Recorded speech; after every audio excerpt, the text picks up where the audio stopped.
मेरे परिवार में मेरे दो बेटे हैं। बड़े वाले की शादी को 8 साल हो चुके हैं। बीच वाली एक लड़की है जिसकी शादी 5 साल पहले हो गई थी।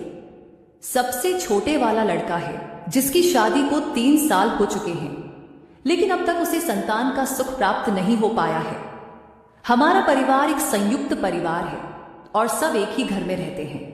घर काफी बड़ा है और सबके लिए अलग अलग कमरे हैं, इसलिए बड़ा परिवार होते हुए भी किसी तरह की कोई परेशानी नहीं होती है। चूंकि मैं परिवार का मुखिया हूं, इसलिए जब भी परिवार में कोई शादी ब्याह का कार्यक्रम होता था या फिर किसी अनहोनी के कारण किसी की मृत्यु के पश्चात क्रियाकर्म पर जाने की बात होती थी, तो मैं ही सब जगह पर जाता था।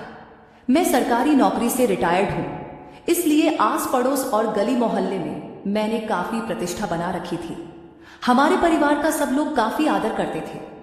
अगर किसी को मेरी मदद की जरूरत होती थी तो मैं कभी मना भी नहीं करता था, इसलिए सब लोगों के साथ अच्छा मेलजोल था।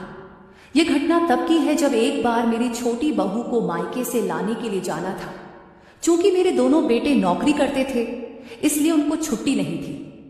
मैं घर पर फ्री ही रहता था, इसलिए बहू को लाने का काम मुझे सौंप दिया गया। मेरे परिवार के बारे में जानकर आपको मेरी उम्र का अंदाजा भी हो ही गया होगा।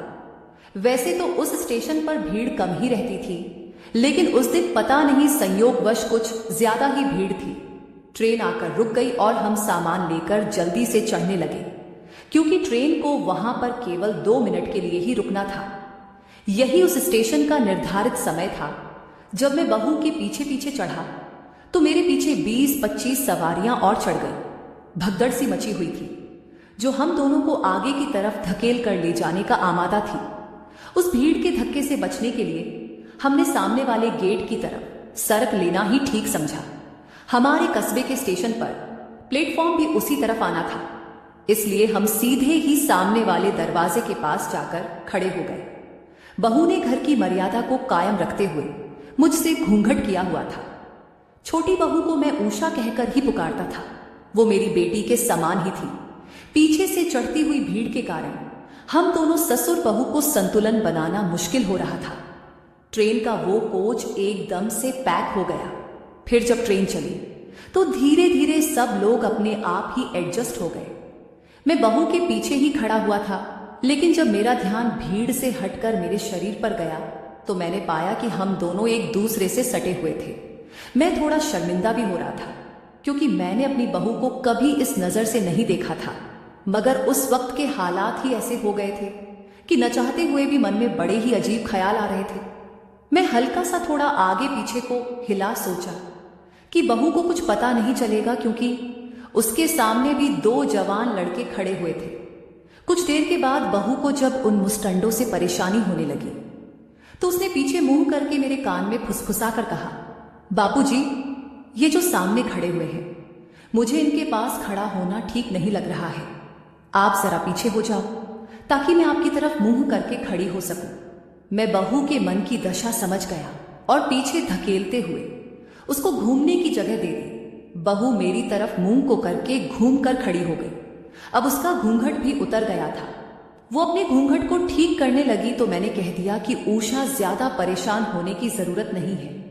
अभी हालात ही ऐसे हैं कि इन सब रिवाजों का भार अपने कंधे से कुछ समय के लिए उतार दो। बहू ने मेरी आंखों में देखा और हल्की सी मुस्कान के साथ मेरे बदन से लगकर खड़ी हो गई। उसकी और मेरी लंबाई में 3-4 इंच का ही अंतर था, इसलिए दोनों की सांसों का आदान प्रदान एक दूसरे की नासिका के द्वारा होने लगा था। मैंने बहाने से बहू की कमर पर हाथ रख दिया, क्योंकि उत्तेजना जंगल की आग की तरह आगे बढ़ रही थी, जिसको रोक पाना मेरे वश में नहीं था। पता नहीं था कि वो मेरे बारे में क्या सोच रही होगी, और मैं अपने आप को काबू में करने में लगा हुआ था। तभी उसने मुझे कुछ इशारा किया और मैं समझ गया कि जो उसे चाहिए मैं दे सकता हूं, और हम दोनों ने उसे ट्रेन में ही थोड़े बहुत एंजॉय किया। मैंने उषा के कान में कहा, बहू, माफ कर देना, हालात ही ऐसे हैं कि ये सब हो रहा है। तुम्हें बुरा तो नहीं लग रहा है? वो बोली, नहीं पिताजी, जो होता है अच्छे के लिए ही होता है। उसका जवाब सुनकर मेरे मन को तसल्ली हो गई कि अब बात हम दोनों के बीच में ही रहने वाली थी। फिर मेरे कान में धीरे फुसफुसाते हुए बोली, घर पहुंचकर रात को आपका इंतजार करूंगी। जब मेरे पति और सासू जी सो चुके होंगे तो मिस कॉल का इशारा दे दूंगी, आप भी मौका देखकर आ जाना। मैंने कहा, यह जगह बात करने के लिए सही नहीं है, अभी सफर का मजा लो। वो चुपचाप खड़ी हो गई और हम दोनों ऐसे ही पूरे रास्ते करते रहे। इस तरह मस्ती करते हुए कब स्टेशन आ गया हमें पता भी नहीं चला। स्टेशन से नीचे उतरकर टैक्सी की। मैंने बहू को व्हाट्सएप पर मैसेज करना शुरू किया, क्योंकि आमने सामने टैक्सी वाले के साथ होते हुए इस तरह की बात करना ठीक नहीं था। तो मैंने चैट में लिखा, तुम सोते समय सबके लिए दूध लेकर आना, मैं तुम्हें गोली दे दूंगा, सबके दूध में गोली डाल देना, दूध को अच्छी तरह हिलाकर ले आना, लेकिन हमारे गिलास को अलग रखना। जब सब दूध पी लेंगे तो आधे घंटे के अंदर ही कुंभकर्ण की नींद सो जाएंगे। बहू मेरी बात समझ गई। घर पहुंचकर रात को उसने ऐसा ही किया, सबको दूध पिलाकर आ गई। फिर सबको हिलाकर देखा उसने, कोई भी नहीं हिल रहा था, सबके सब गहरी नींद में सो चुके थे। सारी तैयारी होने के बाद मुझसे आकर बोली, पापा सब तैयार है, आप भी आ जाओ। मैंने कहा, हाँ बेटी, मैं बस नहाकर आता हूं। वो बोली, पिताजी आपसे ज्यादा उतावली तो मैं हो रही हूं, इसे पीकर आपको मस्ती चढ़ जाएगी, फिर आप मुझे भी वैसे ही रुलाना जैसे सासू जी को रुलाते हो। मैंने हैरानी से पूछा, तुमने कब देखा बहू? बोली, जब आप ड्रिंक लेते हैं और सासू जी को रुलाते हैं तो मैं दरवाजे के छेद से देख लेती हूँ। मैं उषा के चेहरे की तरफ हैरानी से देख रहा था। मुझे नहीं पता था कि वो इतनी बेचैन है और इतने लंबे समय से इसके लिए तड़प रही है। मैंने कहा, तो तुमने कभी मुझसे कहा क्यों नहीं? वो बोली, कैसे कहती पिताजी, बहू जो हूं, लेकिन मैंने कई बार आपको सिग्नल देने की कोशिश की, लेकिन आप मेरे इशारों को समझ ही नहीं पाए। झाड़ू लगाते हुए अपनी आपके सामने उठाकर रखती थी, पोछा लगाते हुए अपने कबूतर भी आपको दिखाए, लेकिन आपने कभी ध्यान नहीं दिया। वो बोली, पिताजी पहले घूंघट और सिंदूर की रस्म तो कर लो। मैंने जल्दी से उसके चेहरे से घूंघट हटाया और उसकी मांग में सिंदूर भर दिया, फिर उसका लहंगा उठा दिया।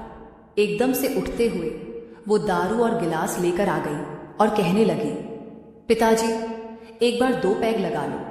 मैंने कहा, मैं अकेले नहीं पी सकता, मुझे किसी का साथ चाहिए। वो दौड़कर किचन से एक गिलास और ले आई। मैंने पैग बना दिया। वो सूंघने लगी तो मैंने कहा, बहू इसे एक ही घूंट में खत्म करना होता है। उसने पैग मुंह से लगाया और पेट तक पहुंचाकर मुंह बिगाड़कर बोली, पिताजी कैसे पी लेते हो इतनी कड़वी चीज? और इसके बाद हम दोनों ने एक दूसरे की इच्छा को पूरी किया और इस तरह से हम दोनों ने रोज ऐसा काम किया। तो आपको मेरी ये कहानी कैसी लगी कमेंट करके जरूर बताइएगा और हमारे चैनल को सब्सक्राइब कीजिएगा ताकि हम ऐसे ही वीडियो आपके लिए लाते रहें।